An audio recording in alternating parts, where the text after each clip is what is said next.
جينا نطالبوا بحقنا ولينا كنتصوتوا ولينا كنضربوا. ضربني سنتي هرسها ليها وسنتي كتزيز عليا يجي ويشوفوا سنتي ضربني لهنايا كون ما كانش هذا السيد ها هويا ما عرفتش شنو كيعيط ليا تياخذ ليا التليفون من يدي تيقول لي عطيني التليفون تنقول له انا ما قصدكش انت انا مصور على المراه اللي طايحه علينا مريضه غتموت تيقول لي طلقي التليفون تنقول له انا ما كنصوركش نتايا اشبك فيا في البوينتات الراجل تفكني الناس كلهم شهود.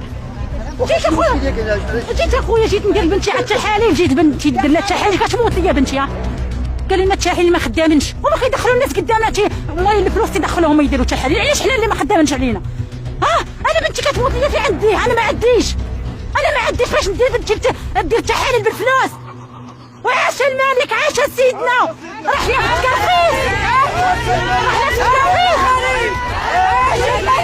حنا مهمشين حنا سيسينا مهمشه. انا بنتي كتموت ليا هي كتعصب ليا عطيح ليا مشيت جبت لها ما تاكل ولا تحاليل ما عرفتش تفطر. حسبي الله ونعم الوكيل.